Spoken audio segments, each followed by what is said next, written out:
Okay, it's a relationship, and for the past 2 weeks now, we've had Deji Sowunmi. He's a certified practitioner in family systems engineering, a love and life experience architect. I like that, love and life experience. And we're discussing harmony in the chaos. It's great to have you, Deji. Same here. It's good to see you again. But you've been here for 2 weeks before now. Just a very short recap. What have we been talking about for the past 2 weeks? Last 2 weeks, okay, we first had those not being a liability in a relationship. You have to pull your weight. You don't have to bring damage to the next person. And we followed that up by finding your partner in the chaos that love and the temperate is now. You know how it is with marriages, and people are finding it difficult to find somebody that they can give their life to share with, to build with. All right. Now, those clips are on social media, so you can go back and look at them if you need to. Now, today we're talking about harmony in chaos. Yes. How we maneuver whichever way we are living in the world. It's a chaotic world. So one way or the other, there will always be chaos. At different times, it might be predominant, it might be quite a lot, it might not happen as much as often, but everybody will have their own share of chaos. For sure, we agree with that. How do you create harmony in chaos? Intentionality. Intentionality. Excuse me. Intentionality, thank you. Intentionality and planning. With knowledge, everything seems simple. But most of the time, there are things that we do that we don't know. Then there are some things that we don't know that we don't know. The mind kind of shuts it out. We don't think about it. So in this particular case today, we're talking about family management. That is the next part in this series. And there is a way to find harmony in there. You don't have to wake up and feel like we are going to go where life drives you.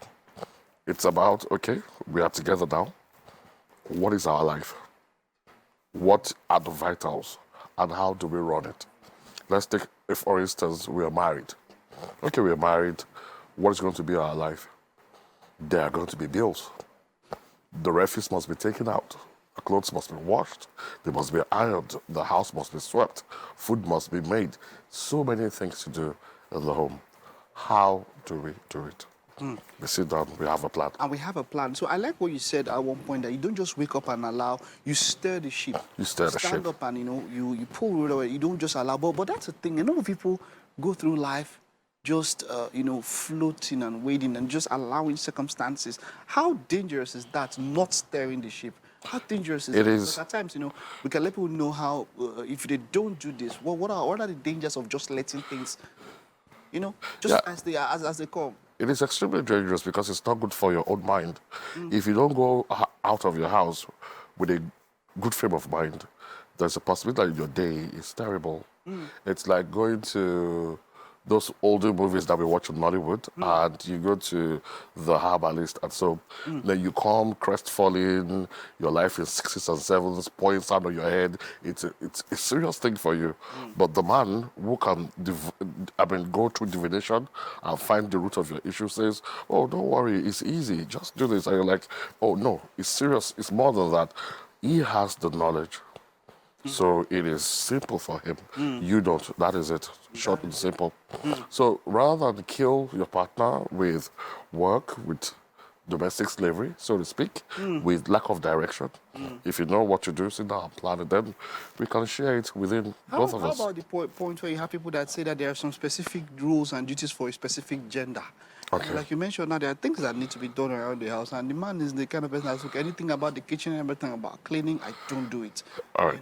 I do. You expect the wife to be a helpmate. You can expect her to maybe chip in with finances, if the case, as the case may be. But then, how about men who cannot help when it comes to chores in the house? All right. With that, what we do in family systems engineering is we try to understand the science. Because everything is a science, if you look deep enough. We try to understand the science, and we try to put it into like a formula that can be attached all over the place to stem damage. So the thing is, what do we need to do in the house? This is the list. This is all our bills. This is all the functions, all the chores that we have to do in the house.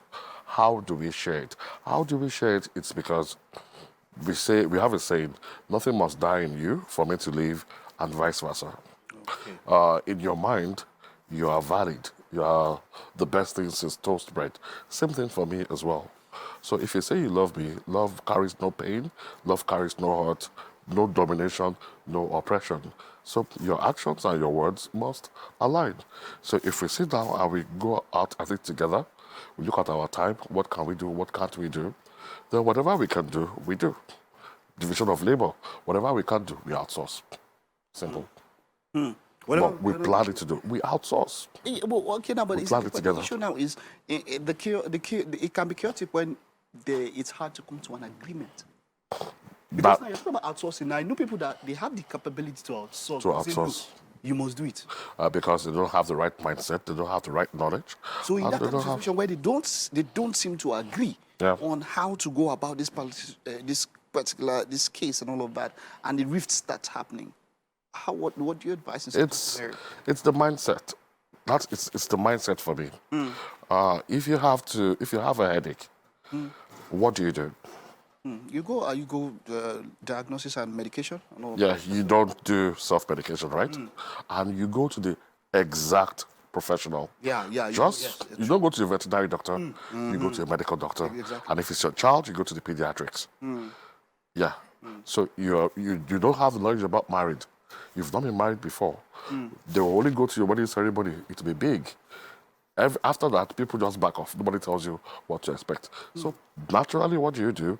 You find somebody who is versed and a professional in the marital space, Very true. and you consult. Well, situations can be very seek unique. knowledge. At times they are not exactly in the same way, but I fully understand what you're saying. I mean, if somebody has traveled the road, they would have the experience to actually push it out there and how to travel the road. But if they can't, people talk about how third parties make. What are your thoughts on third parties in a case where both parties cannot come to a consensus? We just have to round up with this. Okay, third parties where- always have an ulterior motive. That's what I want to tell you. Whoa. That is the truth. There's Even always if it's family. family, even religious Father, leaders, mother, and all that. they have it. There's always an ulterior motive. So go neutral and go to Neutral. somebody who is a professional. I like that, neutral, so that the person Go doesn't neutral. have a I have stake in any something. stake in that.